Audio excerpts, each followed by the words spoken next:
First, let me just address a question that is on everybody's mind at home tonight. Who the heck is this skinny guy with a funny last name, and what the heck is he doing in the middle of this debate stage? Got news for you, Vivek. I've been in the hallway. I've been in the West Wing. For me, it's pretty simple. That's something a U.S. president can do with focus, and I'll deliver on it. Well, let me explain it to you. Let me explain it to you, Vivek, if I can. I'll go slower this time. Now is not the time for on-the-job training. I've had enough already tonight of a guy who sounds like ChatGPT standing up here. And the last person in one of these debates, Brett, who stood in the middle of the stage and said, "What's a skinny guy with an odd last name doing up here?" was Barack Obama, and I'm afraid we're dealing with the same type of amateur standing on stage tonight. Going into the debate, Trump polls at 52%. The next closest Republican, Ron DeSantis, at 15%. Back and forth being childish is not helpful to the American people. Someone's got to stop normalizing this conduct.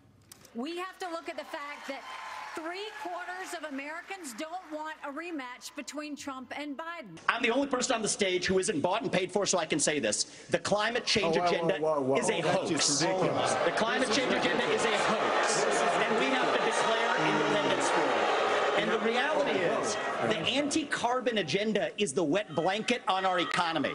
And so the reality is, more people are dying of bad climate change policies than they are of actual climate change. Governor, hold on. I've had enough.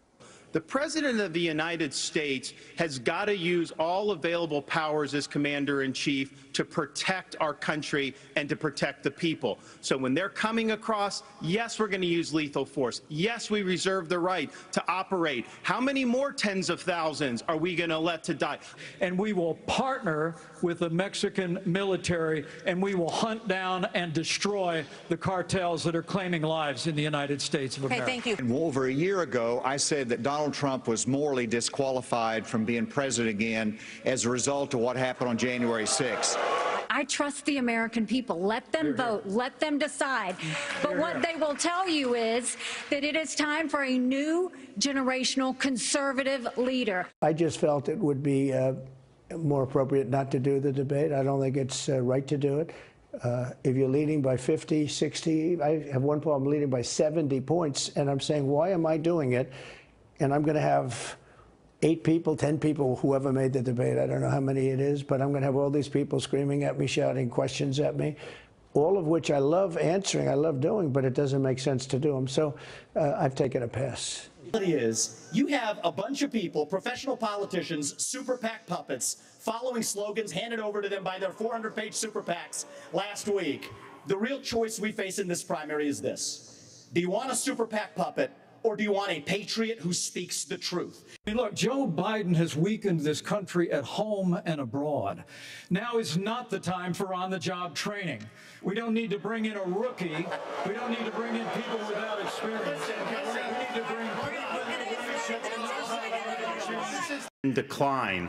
This decline is not inevitable. It's a choice. We need to send Joe Biden back to his basement and reverse American decline. You all signed a pledge to support the eventual Republican nominee. If former President Trump is convicted in a court of law, would you still support him as your party's choice? Please raise your hand if you would.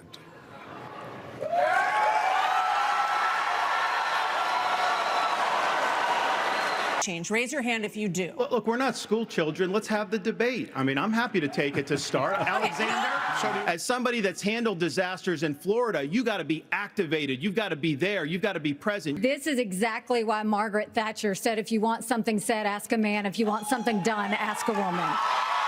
Can't we have a minimum standard in every state in the nation that says when a baby is capable of feeling pain, an abortion cannot be allowed? Don't make women feel like they have to decide on this issue when you know we don't have 60 Senate votes in the House. 70% of the American people support legislation to ban abortion after a baby is capable of experiencing pain. You know, Nikki, I wish you well in your future career on the boards of Lockheed and Raytheon. You know, I'm not on the boards of Lockheed and Raytheon. And you know, Boeing came off of it, but you've been pushing this lie.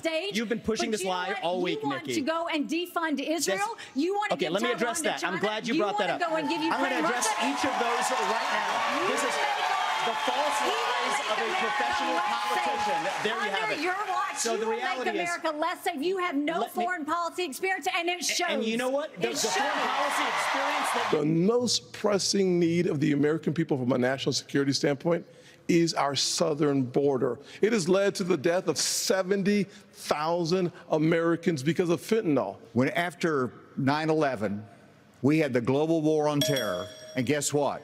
We protected the border at the same time.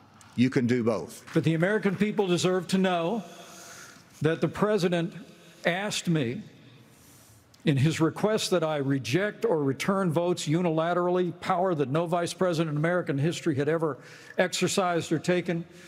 He asked me to put him over the Constitution. And I chose the Constitution, and I always will.